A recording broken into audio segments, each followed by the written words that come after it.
avenir et une espérance, un avenir et une espérance, un avenir et une espérance.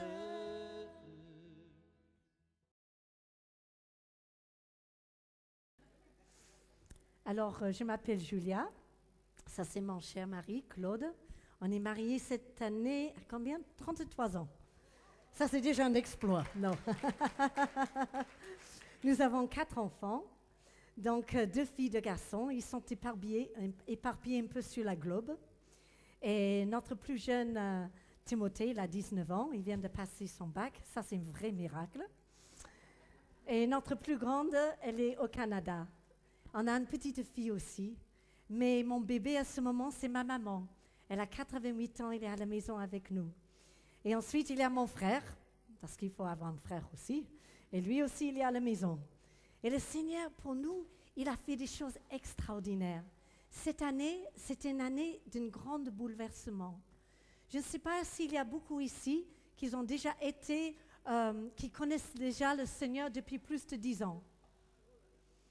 Plus de 30 ans? Plus de 40 ans? Allez, ouais, c'est merveilleux. Et vous avez découvert certainement, comme moi, qu'en fait, il a toujours et toujours de nouvelles aventures avec le Seigneur. Il y a toujours des nouveaux défis, mais chaque fois, eh bien, même si on esquiche un peu les genoux, et on arrive à faire des exploits avec lui. On arrive au bout de surmonter des chaînes de montagnes qu'on n'imaginait jamais pouvoir, même arriver jusqu'aux falaises, mais on arrive à monter. Quand on est au haut de la montagne avec le Seigneur, il a dit, ah, ça me fait plaisir que tu as donné la peine de venir me voir. Et ensuite, il dit, mais tu vois là-bas, eh bien, il y a encore des horizons. Allez, on y va. Ne t'inquiète pas, je viens avec toi. Et comme ça, j'ai dit, ok, Seigneur, c'est bon, on y va. Et depuis les 30 dernières années, eh bien, on a vécu pas mal d'aventures. Le Seigneur nous a fait grâce de pouvoir le servir. Et la première fois nous sommes venus à Panassac, c'était en 83, je crois, ou 84. Ça ne doit pas être beaucoup plus loin que ça. Et on était toutes jeunes, quelques rides en moins, mais ce n'est pas grave ça. Ça, c'est la gloire. Mais on est enchantés un petit peu ici. Et on a créé une amitié avec André et Sergine. Il a eu des années où on ne s'est pas beaucoup vus. Mais de loin, on a respecté nos ministères et on a vu vraiment des exploits que le Seigneur est capable de faire à travers des gens normaux, comme nous. Alléluia! Le Seigneur, il est un grand Dieu. Alors, ces dernières années, c'était vraiment une année exceptionnelle.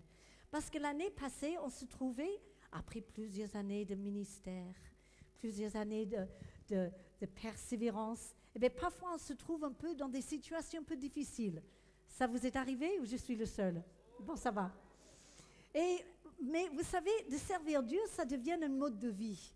Ça devient une manière de vivre. On ne pourrait pas imaginer de vivre sans Dieu présent quotidiennement dans notre existence. Et que même quand les choses commencent à être un petit peu compliquées, eh bien l'idée de lâcher sa main, ça ne vient même pas à l'idée. Je dirais plutôt que le monde peut s'effondrer autour de moi et s'il y a une chose que je garde, c'est ma main dans sa main. Alléluia, parce qu'il est le roc sur lequel je suis bâtie. Et donc l'année passée, eh bien, on passait à travers quelques épreuves. Je peux leur raconter ce qui est arrivé? Eh bien voilà. Eh bien ce qui nous est arrivé, c'est que le mois d'août, on se disait dans la voiture en venant, on a fait 10 heures de route pour venir vous voir ce soir quand même, hein. Mais dans la voiture, on parlait un petit peu avec Claude et on se disait, mais l'année passée, aux mêmes périodes, on était tristes. On avait passé par plusieurs épreuves. Et là, on se trouvait dans une situation où on ne savait vraiment pas comment s'en sortir. Et financièrement, eh bien, ce n'était pas la gloire, hein. Je dirais, on manquait beaucoup, voilà, pour être précis, hein. Et comme ça, eh bien, on se disait, Seigneur, on a vraiment besoin de ton aide. Et on se mit à prier avec Claude. Et vous savez ce qui nous est arrivé dans la boîte aux lettres? Eh bien, c'est un courrier de la part de l'agence parce qu'on louait une maison depuis 23 ans. C'est la maison où mes enfants, ils ont grandi. Et on était attachés à cette maison. C'était un peu comme une gare centrale, vous voyez. Les gens, ils entraient, ils sortaient. Et c'était un peu comme une gruyère suisse. Il y avait des trous partout. Mais les gens, ils étaient bien. Et ils entraient, ils sortaient, ils partaient. Parfois, je voyais des gens dans le jardin. Je disais, oh, salut. Enfin, c'était vraiment une maison pastorale, on pourrait dire. Et on s'est donné beaucoup et on a reçu beaucoup. Et voilà, au même moment qu'on est dans la difficulté, on reçoit cette lettre de l'agence qui dit il faut rendre la maison en 6 mois. Et alors là, on se disait mais qu'est-ce qu'on va faire? J'attendais que le Seigneur il allait agir et voilà, c'était pire qu'une facture, vous voyez? C'était comme si, eh bien, même maintenant, je vais enlever la maison sur laquelle où vous habitez. Et on a prié avec Claude, on a prié beaucoup. Enfin, il y a des fois où on prie. Et ensuite, il y a des fois où on prie beaucoup. Ça vous est arrivé? Hein? Et quand les choses vont bien, eh bien, on prie, on a une certaine cadence de prière. Et quand ça va mal, eh bien, là, la prière devient vraiment intense. Hein? Et le Seigneur, quelque part, eh bien, il nous enseigne à travers ces moments. Ça semble un peu la panique, mais il ne faut pas s'effrayer. Il ne faut pas s'inquiéter. Parce que le Seigneur, il va montrer sa gloire. Et vous savez, dans une période de 3 semaines, ce que notre Dieu a fait, je ne le dis pas pour dire, regardez, notre foi a réussi de faire cela. Je dis cela pour dire la grâce de Dieu. Quand on sert le Seigneur, il est fidèle et bon. Il ne va pas vous lâcher. Il va vous sortir toujours pour vous amener quelque part plus élevé. Alléluia. Eh bien, le Seigneur, il a transformé notre situation. Aujourd'hui, nous vivons dans notre propre maison. Le Seigneur nous a donné une maison. Et on vit très heureux. Hein? Et ensuite, on a aussi eu cette capacité. Aujourd'hui, on continue de faire la pastorale. Mais maintenant, c'est des gens qui viennent et qu'on peut les bénir, on peut les accueillir.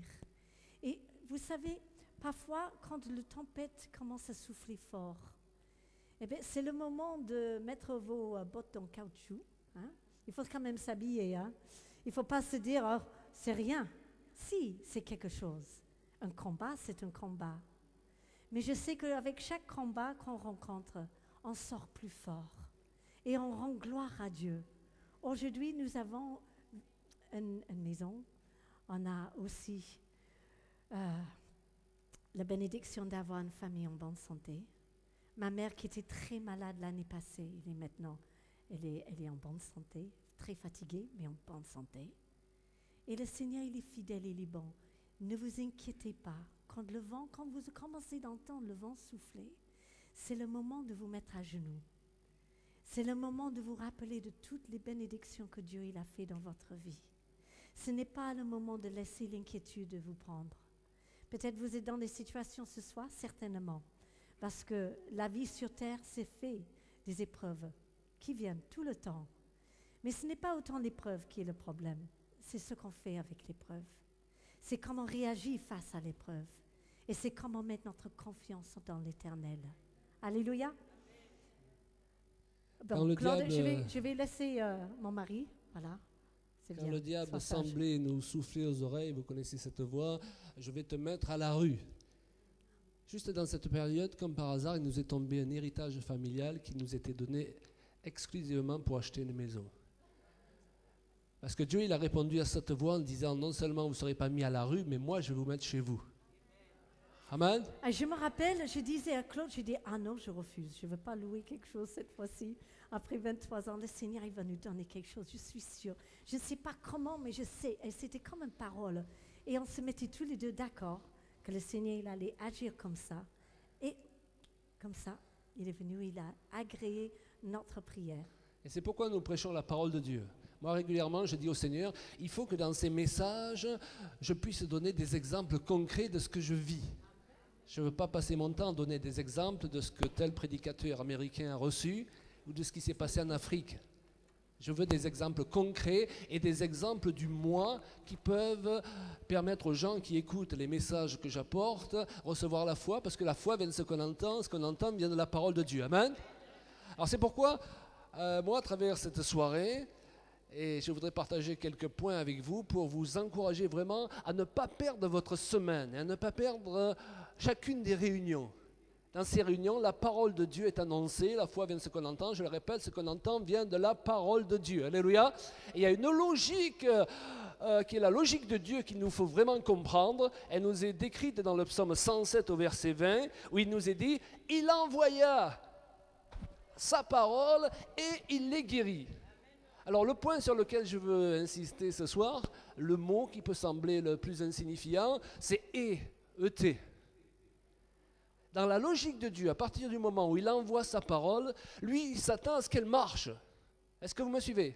Je n'ai pas dit qu'elle marche toujours de suite, parce que la Bible nous parle du combat de la foi. S'il y a un combat de la foi, c'est que ça ne marche pas toujours de suite. Alléluia. Et parfois, on a l'impression, chacun de nous, que notre christianisme, il ne marche pas. Mais dans la logique de Dieu, il doit finir par marcher à un moment donné. Alors quand la parole de Dieu est annoncée, ça peut être à travers des chants, ça peut être à travers une prédication, ça peut être à travers un message, mais c'est aussi le CD audio que tu écoutes dans ta voiture. C'est aussi le DVD que tu regardes. C'est aussi chaque fois que tu ouvres ta Bible et que tu lis un simple verset. Au lieu de juste lire d'une manière mécanique ou d'assister à une réunion d'une manière mécanique, attends-toi à ce qu'il y ait un « et ». Une réunion sans « et », c'est pas ce que Dieu il a prévu. Ce soir, tu te dis, je suis venu entendre quelques beaux chants, entendre un beau message, mais si tu n'entends pas un « et », elle est foutue cette réunion. Tu vas te dire, je suis venu voir un prédicateur avec une tresse, c'est original. Non, tu es venu pour qu'il y ait un « et ». Certaines personnes se diront, mes frères, pour que la parole de Dieu elle marche, il faut que je lise au moins 5 chapitres par jour. Quelqu'un, il a dit à Jésus, dis seulement une parole. Wow, c'est-à-dire une seule parole ointe est supposée engendrer le miracle. Alléluia. Et dans l'exemple que mon épouse a donné, c'est vrai qu'à un moment donné, quand on s'est trouvé devant cette situation, elle a reçu une parole folle. Elle a dit, eh bien, on va partir d'ici, mais moi, je ne veux pas continuer à louer, je veux acheter. Et moi, le grand prédicateur de la foi, je lui ai dit, mais chérie, tu sais ce que tu dis? Mais elle avait reçu une parole de Dieu.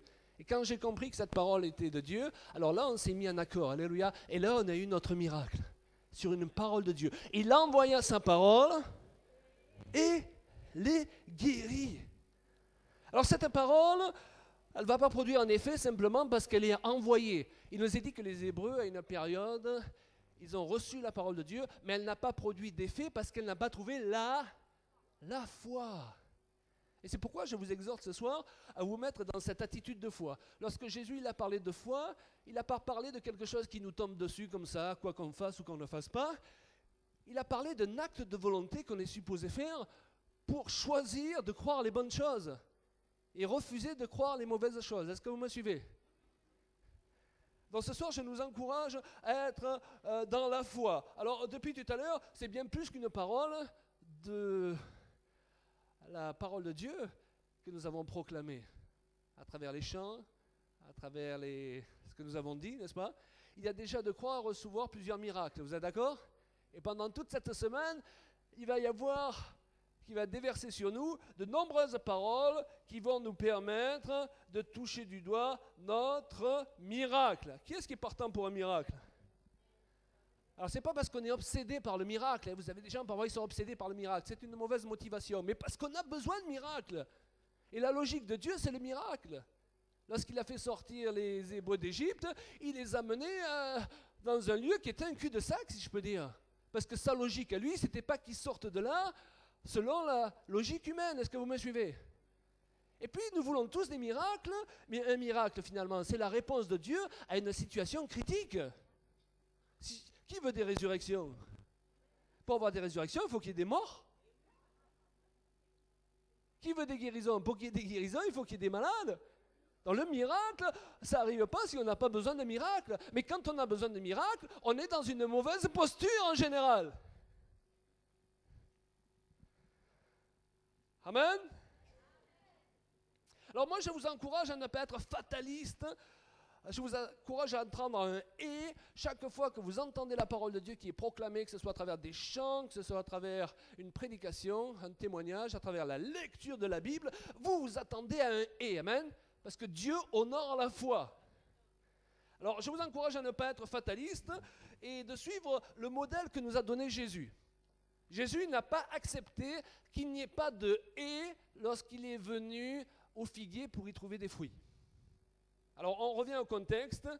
Jésus il a faim, il voit un figuier, il va pour y cueillir des fruits pour les manger, et hop, le figuier n'a pas de fruits. Alors là j'imagine des tas de bons chrétiens que je connais qui auraient dit, si ça avait été la volonté de Dieu que Jésus mange des figues, le figuier aurait eu des figues. Vous savez, ce genre de raisonnement très évangélique, si la porte est ouverte, c'est la volonté de Dieu, si la porte est fermée, c'est pas la volonté de Dieu.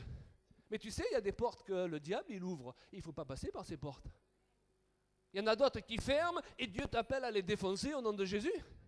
Et puis c'est vrai, il y en a d'autres, c'est Dieu qui les ouvre, c'est Dieu qui les ferme. Donc on voit bien qu'on n'est pas supposé marcher en fonction des portes ouvertes ou des portes fermées dans la vie chrétienne.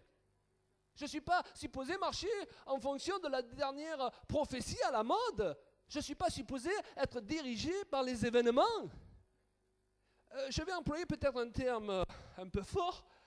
Dieu, dans notre marche, au bout d'un moment, il ne veut pas qu'on fasse du parasitage spirituel.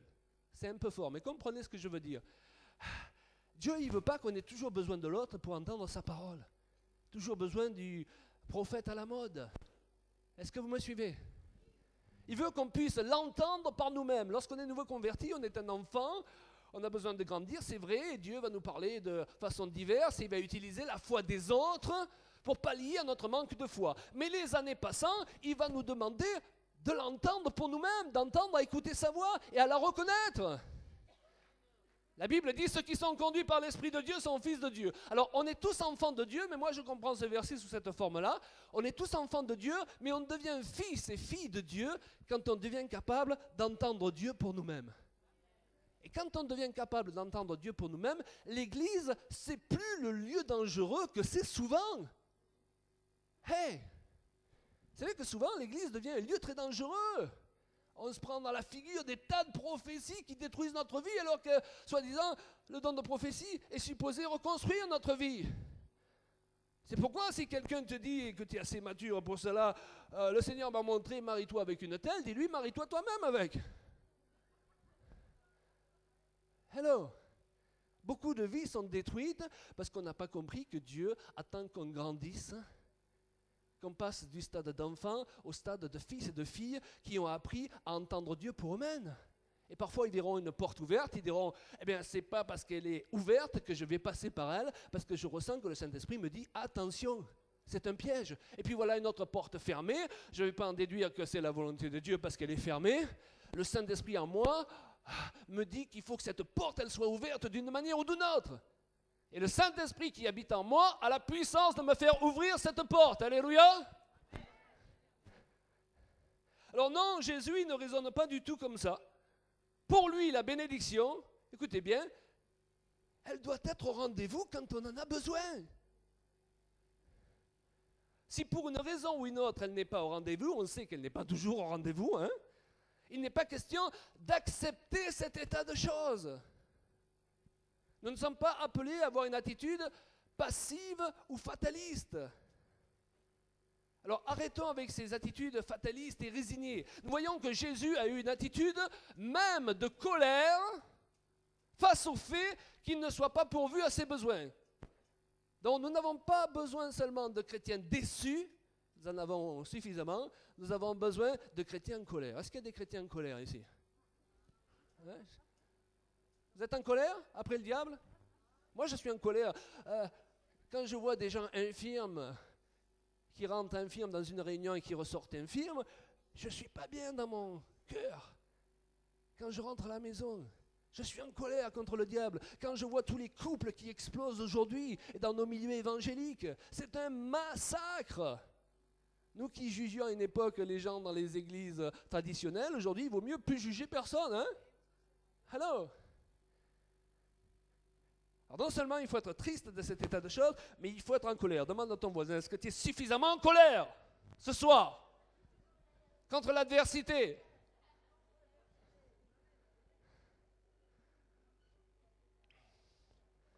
Jésus, il a eu une attitude de colère face au fait que ce figuier n'ait pas de figues à lui donner. Parce que pour Dieu, la normale, ce n'est pas qu'il y ait des miracles dans notre vie, c'est qu'il n'y en ait pas assez. Parce que la logique de Dieu, c'est le miracle. Amen. Il suffit de pas grand-chose pour le Seigneur pour créer un miracle. Moi, il y a 34 ans, j'ai rencontré cette femme sur le port de Toulon. Mais la Bible nous dit que c'est Dieu qui met en place les temps et les circonstances. Lorsque Dieu met en place dans notre vie les temps et les circonstances, le moins doué de tous les hommes, il peut parvenir au plus haut sommet. Et quand ces temps et ces circonstances ne sont pas mises en place dans ta vie, tu peux être le plus doué et ne jamais parvenir à rien. Donc ce dont nous avons besoin, c'est que Dieu mette en place les temps et les circonstances. Combien nous avons de célibataires ici? Alors, imagine qu'à la suite de ce séminaire, tu rentres chez toi, tu as l'habitude de prendre l'ascenseur, tu habites au 4e étage, et là, sans savoir pourquoi, tu as un sentiment bizarre qui te dit de prendre l'escalier de service. Et là, en quelques secondes, dans l'escalier de service, tu croises ton futur mari ou ta future épouse. Comme dit l'Ecclésiaste, ce n'est pas celui qui court, ce n'est pas celui qui est sage, ce n'est pas celui qui est intelligent, c'est à Dieu qui met en place le temps et les circonstances. Ça ne veut pas dire que l'intelligence et la sagesse et l'instruction ne sont pas des choses importantes. Si tu es instruit, c'est super, alléluia. Mais si tu comptes là-dessus pour que Dieu te bénisse, tu es complètement à côté. Hello? Qu'est-ce que ton intelligence a à faire avec tout ça? Il a suffi de quelques secondes à Dieu dans la cage d'escalier pour changer tout le restant de ta vie. Et moi, il y a 34 ans, eh bien, j'ai rencontré cette jeune femme qui avait failli faire naufrage avec le bateau qu'elle avait pris. Et elle aura l'occasion de vous en parler. Et ce bateau, comme il a eu des avaries pendant le naufrage, pendant lequel elle a entendu la voix de Dieu, il a dû venir se faire réparer à un port où il n'était pas prévu de venir à cette époque. C'est le port de Toulon. Dieu met en place les temps et les circonstances. Et 4 enfants plus tard, nous servons le Seigneur. Amen. Ensemble, et je voulais vous donner ce témoignage, j'aurai l'occasion de le répéter, c'est de mieux en mieux chaque jour. Dans ce monde, on a toujours cette impression que venir à Christ, c'est pour perdre quelque chose. Beaucoup de gens ont un peu l'impression que je viens à Christ, ça équivaut de faire une liste de 10 trucs que j'aime pas faire, je me force à les faire. Et puis, je fais une autre liste de 10 trucs que j'aime faire et j'arrête de les faire. C'est un peu l'image que les gens ont de ce en quoi consiste venir à Jésus. Vous savez, le Seigneur, en général, il nous demande de renoncer qu'à ce qui nous détruit. Lorsqu'il demande à l'alcoolique d'arrêter de boire, ce n'est pas pour le plaisir, c'est parce que ça le détruit. Mais un autre verset nous dit que Dieu veut nous donner ce que notre cœur désire. Amen. Et un autre verset nous dit que Dieu renouvelle nos forces pendant la marche. Que ce soit pour un individu, que ce soit pour un couple, Dieu, il a prévu que ce soit de mieux en mieux chaque jour. Que ce soit pour un ministère, que ce soit pour une église. Alors, nous n'allons pas toujours dans cette direction en tant que chrétiens, mais je voudrais vous dire qu'il est temps qu'on élève le niveau. Parce que Dieu, il a prévu beaucoup plus et beaucoup mieux que ce que nous vivons les 3/4 du temps en tant qu'enfants de Dieu. Amen. Qui est-ce qui aspire à plus? Ça n'en avait pas marre des fois de ce christianisme qui ne marche pas? Hein? Des fois, on doit le reconnaître, chacun des fois, notre christianisme, il ne marche pas. Ou il faut faire des efforts pas possibles pour qu'il finisse par marcher. Mais moi, je crois que dans les temps dans lesquels nous allons entrer, il va s'accomplir ce verset de Malachie que j'aime beaucoup, je l'aime bien. On verra la différence entre celui qui sert Dieu et celui qui ne le sert pas. Souvent, on ne voit pas la différence. Souvent, les inconvertis nous disent « Pourquoi vous voulez que je vienne à l'église? Vous avez exactement les mêmes problèmes que nous, on en a suffisamment. Et parfois, vous en avez plus. » Moi, je crois à la gloire, je crois à l'église, alléluia. Je crois qu'il n'a jamais été aussi temps de croire dans l'église, mais à condition qu'on élève le niveau. Sinon, ça ne donne pas envie. Alléluia!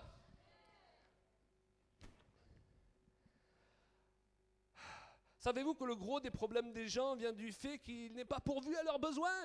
Et là, il n'était pas pourvu aux besoins de Jésus. Les gens n'arrivent pas à payer leurs factures, leur loyer, leur nourriture. Il s'ensuit des tensions dans les familles, des souffrances diverses. Est-ce que c'est ça la volonté de Dieu?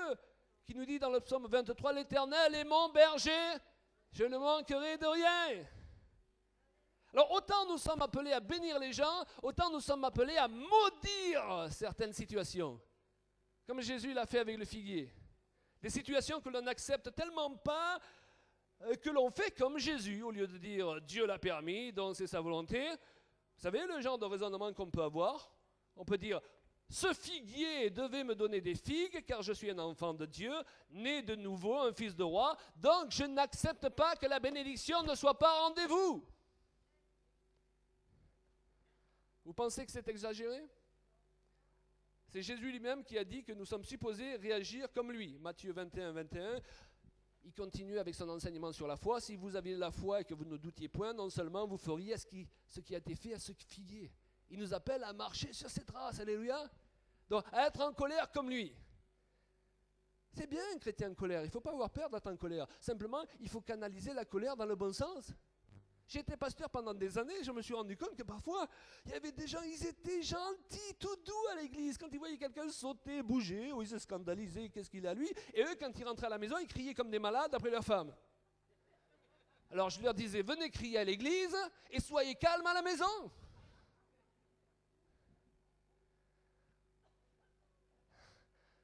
Les apparences trompent souvent, vous savez.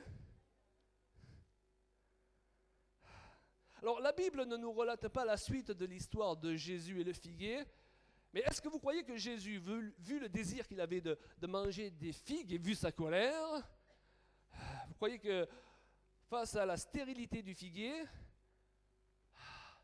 lorsqu'il est reparti, il n'a pas trouvé un autre figuier qui lui donne des figues? La Bible ne nous donne pas la suite, et moi je suis sûr que Dieu le Père a mis sur sa route un autre figuier pour que ce jour-là, il mange les figues qu'il avait prévu de manger. J'imagine pas Jésus en train de dire, ben voilà, c'est foutu pour aujourd'hui. On réessayera le coup des miracles demain. Alors oui, cet enseignement nous montre que les exaucements de Dieu ne surviennent pas toujours de suite. On a des déceptions, mais nous ne sommes pas appelés à être passifs, fatalistes, et encore moins résignés face à elles. Lorsque Dieu envoie sa parole, il faut qu'il y ait un « et ». Alléluia. Et même si ce « et » n'arrive pas de suite, il doit arriver. Et je voudrais ouvrir une parenthèse. Combien nous avons de personnes qui sont mariées ici? Donc quand vous voulez voir la main de Dieu manifestée, même quand vous pensez que vous avez reçu quelque chose de la part de Dieu, c'est bien de le partager avec l'autre aussi pour avoir confirmation que ça vient bien de Dieu, ok? Parce que souvent on se fait du cinéma chacun et parfois on a vraiment reçu de la part de Dieu, parfois on croit que c'est de Dieu et ça ne vient pas de Dieu.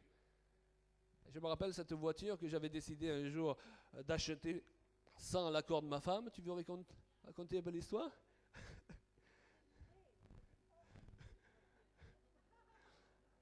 Alors pour qu'elle n'ait pas le temps de trop me donner son avis, je l'avais vite achetée cette voiture, vous savez. Et vous savez ce qui est arrivé? Au bout de 3 jours, elle a brûlé en haut de la rue. On l'avait fait réparer, du moins on croyait. On devait partir pour un séminaire comme cela. Et on est en train de rentrer chez nous avec la voiture, on voit des gens qui nous font des signes. Hey! Et nous, ah, comment ça va? Ils sont gentils les gens aujourd'hui. Et en fait, les gens, ils voyaient qu'il y avait le feu sous la voiture. D'un coup, la voiture s'est remplie de fumée. On a juste eu le temps de sortir. Hein? On a sorti le téléphone portable, le cric. Je ne sais pas pourquoi on a pris le cric. Hein? Des fois. Et c'était dimanche, donc personne ne pouvait nous aider. On est sorti de la voiture, on a regardé notre voiture brûler. Le Seigneur nous a donné un beau enseignement sur là. On a tellement senti que Dieu nous enseignait, quand on regardait la voiture brûler, ça ne nous faisait rien. Et on est reparti avec notre téléphone portable et notre cric chez nous. Et les enfants, ils nous ont dit, oui, la voiture, on n'a plus de voiture. Mais la prochaine fois, papa et maman se mettront en accord pour être sûrs qu'ils ont reçu la même chose venant de Dieu. Alléluia. Alors c'est important ce que je dis là, parce que autant nous devons nous mettre à l'écoute du Saint-Esprit pour recevoir une parole qui va engendrer les haies de Dieu, autant aujourd'hui nous avons parfois une orgie de dites paroles de Dieu qui nous sont assénées de part et d'autre. Et si on n'est pas assez sage pour trier dans ces paroles ce qui vient vraiment de Dieu et ce qui ne vient pas de Dieu, notre vie peut être brisée par la décision d'autres personnes. Est-ce que vous me suivez? Si vous n'êtes pas affermi dans votre identité, il y aura toujours quelqu'un pour choisir à votre place quelles doivent être les 10 prochaines années que vous devez vivre. Ok? C'est pourquoi l'apôtre Paul nous dit, ne méprisez pas les prophéties, amen, mais analysez toutes choses. Retenez ce qui est bon, c'est-à-dire éventuellement, mettez de côté ce qui ne l'est pas. Alors, j'aime bien discerner avec humour, moi, dans ce lot de prophéties, pour avoir été pasteur pendant plusieurs années, donc j'ai le droit de parler de ces choses-là. Les prophéties bizarres, il y a des prophéties que j'appelle les prophéties au café. Vous connaissez les prophéties au café? C'est le gars, le dimanche matin, il n'a pas eu son café, il vient au culte, et il y a des gens, quand ils n'ont pas leur café, ils sont très énervés. Alors, il voit les gens qui dansent, qui louent, qui rient, qui utilisent les bannières, et lui, il y a tout qui l'énerve. Alors, au moment des prophéties, il croit que Dieu est énervé. Et donc, il croit parler de la part de Dieu, et il dit, mon peuple, j'en ai assez de tes danses, de tes cris. Alors, ne lui chassez pas des démons. Vous le prenez, vous le menez au café du coin, vous lui offrez un bon café, ça ira mieux après. J'ai connu aussi les prophéties à la choucroute. Vous avez ici, sur Panassac, les prophéties à la choucroute? C'est quoi les prophéties à la choucroute? C'est le gars qui, le samedi matin, il a trop mangé de choucroute ou de pizza, vous savez? Et il arrive au culte le lendemain, il n'a toujours pas digéré. Et il a un mauvais culte, et au moment des prophéties, il croit qu'il doit dire quelque chose. Alors, il ouvre la bouche, il dit, mon peuple, tu es chargé.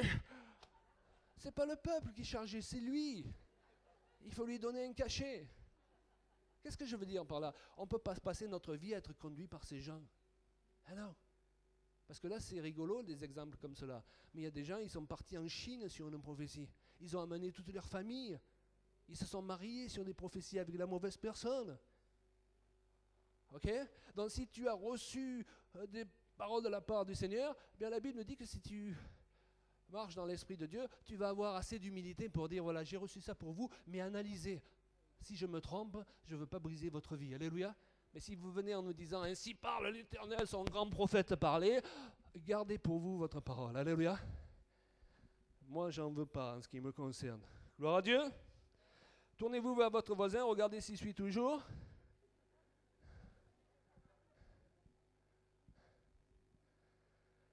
Alors Dieu nous fait comprendre que sa parole doit produire un effet. Dans Ésaïe 55, 11, on va mettre le 11 ce soir. Ainsi en est-il de ma parole qui sort de ma bouche, elle ne retourne pas à moi sans avoir produit d'effet. Hello! Pourquoi on laisserait repartir la parole qui est annoncée pendant toute cette semaine sans qu'il y ait d'effet? Dites-moi, on serait bien stupide. Alors moi, je le dis souvent à mon épouse, on se met d'accord. Alléluia, on repart de ce camp, on libère le miracle de Dieu. Comme ça, si personne ne reçoit, nous on reçoit. Comme ça, moi, je ne perds jamais une seule réunion. Si les gens ne reçoivent pas, moi, je m'entends avec mon épouse et on libère un miracle, alléluia, qu'on va voir se manifester dans les jours qui suivent ou pendant le camp même. Amen.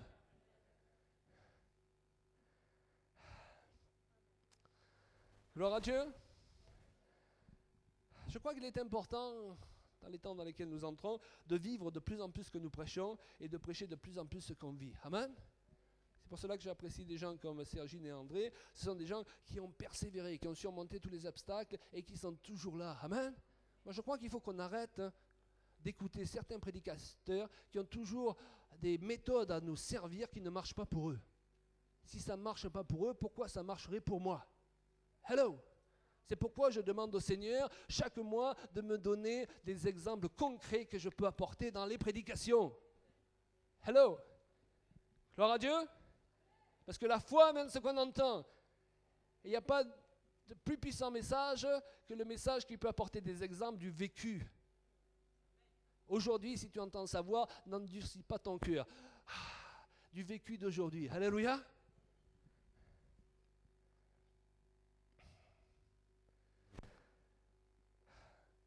Les gens vous disent des choses complètement aberrantes, souvent. Dieu m'a dit qu'il va convertir ce jeune homme. Il s'avère que c'est la personne convertie qui retourne au monde. Dieu m'a dit, Dieu m'a dit, Dieu m'a dit. Ils vous entraînent dans leurs paroles révélées, entre guillemets, et vous attendez un « et », c'est un rien du tout. Vous voulez savoir quels sont les gens qu'il faut suivre? On a besoin de modèles. Amen? C'est bien. Et bien. Pour savoir les gens que vous devez suivre, vous regardez quels sont les « et » qui accompagnent leur vie. Parce que le principe des gens religieux, vous voulez savoir quel est le principe des gens religieux? C'est de parler de Dieu sans arrêt, c'est Alléluia, Amen sans arrêt, mais il n'y a rien qui suit. Vous remarquerez toujours que les gens religieux, ils vivent pas grand-chose d'intéressant. La parole, elle ne marche pas dans leur vie. Amen. Alors si vous avez quelqu'un de religieux qui est toujours en train de vous conseiller pour ce que vous devez faire dans votre vie et que ça ne marche pas pour lui, dites-lui, cherche quelqu'un d'autre à conseiller. Amen. Tu dois choisir tes conseillers. Ce n'est pas quelqu'un qui vient te trouver et qui te dit, Dieu m'a montré, je dois être ton conseiller. Moi, j'ai besoin de conseillers. On a besoin de garde-fous, mais c'est moi qui choisis mes garde-fous. Ce n'est pas le dernier gars qui prétend avoir reçu de Dieu qui doit me dire ce que je dois faire pour mon ministère. Je choisis des gens dont j'estime que la vie, elle est à la hauteur de ce qu'ils prêchent. Alors là, je les écoute. Alléluia. Hello. D'ailleurs, c'est Jésus qui l'a dit, vous les reconnaîtrez à leurs fruits. Et on vous reconnaîtra à vos fruits. Amen. Si tu traites ta femme n'importe comment, si tu traites ton mari n'importe comment, ça ne sert à rien de se trouver sur cette estrade. Hello. Ça ne sert à rien du tout. Et le nombre de gens qui sont rattrapés par leur comportement à la maison, alors qu'ils sont super sur l'estrade. Et je vais vous dire que dans les temps dans lesquels on est entré, on a intérêt d'être les mêmes à la maison que sur l'estrade. Sinon, ça va faire mal. Alléluia. Le amen, il est moins fort là. Hein?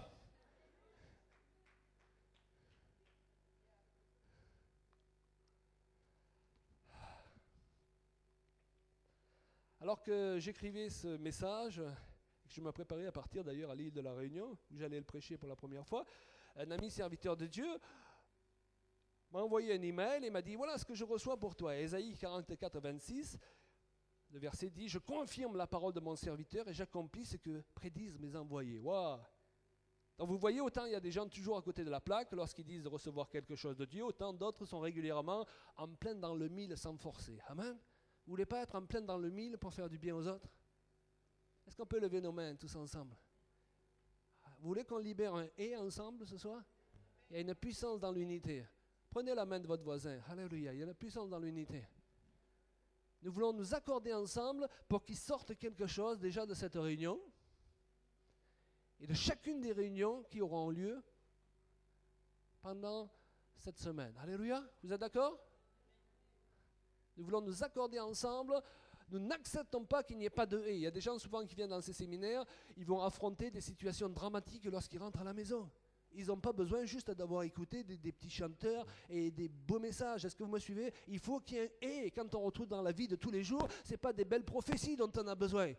C'est la parole de Dieu qui engendre un et. Tout le reste, ça ne vaut plus rien quand tu es confronté à une épreuve qui est prête à te détruire. Est-ce que vous me suivez?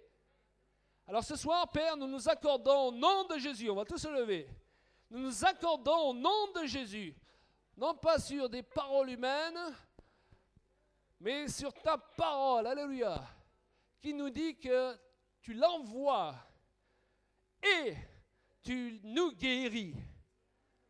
Le verset ajoute, il les fit échapper de la fosse. Si quelqu'un est venu, Seigneur, dans ce lieu, il est dans une fosse, nous voulons libérer l'efficacité de la parole de Dieu dans sa vie au nom de Jésus-Christ.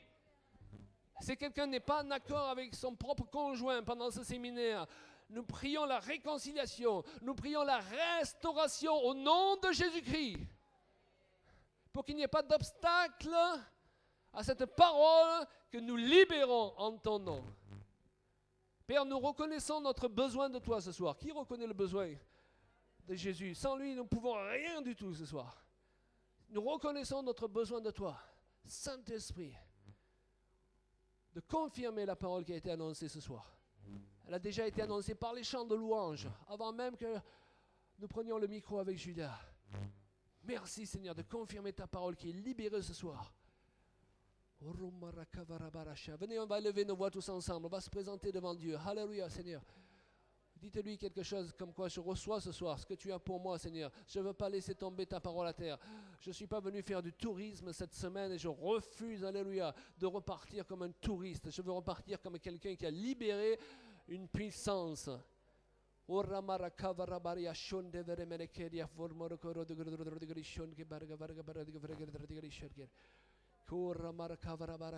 Alléluia, nous invoquons la puissance de ton bras, la puissance de ton nom ce soir et nous nous accordons ensemble, Seigneur, pour dire nous acceptons ta parole, nous acceptons son efficacité.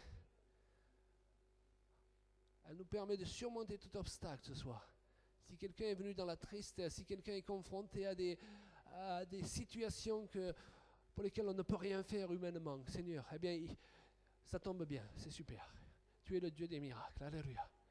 Merci Seigneur, merci Jésus, merci Jésus. Amen, alléluia. Et on va terminer ce temps, on va sceller ce qui a été dit avec un dernier chant. Vous voulez bien?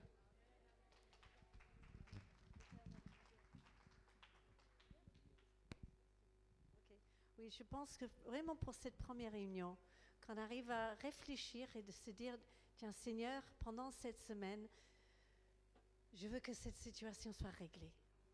Voilà, quelque chose dans la vie de chacun de nous. On a des domaines où ça marche peut-être super bien, il y a d'autres choses où vraiment on a besoin d'avoir un percé. Peut-être quelque chose qu'on attend depuis très longtemps. Quand la parole de Dieu est donnée, il va avoir un effet. Mais l'effet qu'il va avoir va dépendre de notre foi et de comment on va se positionner par rapport à la promesse de Dieu. Et j'aimerais vraiment que chacun de nous, ce soir en entrant, c'est bien pour ce soir, c'est que dire, voilà, ce soir je vais me positionner par rapport à ce problème-là. Et j'attends de voir la gloire de Dieu. Alléluia! J'attends de voir la gloire de Dieu dans ce domaine et qu'il aura, que ce soit la restauration, la guérison, le changement de situation, peut-être financièrement, peut-être ça c'est un problème de cœur, peut-être c'est une situation d'une bien-aimée. Seigneur, je te place ce problème sur ton autel ce soir et je vais attendre le « et » de Dieu.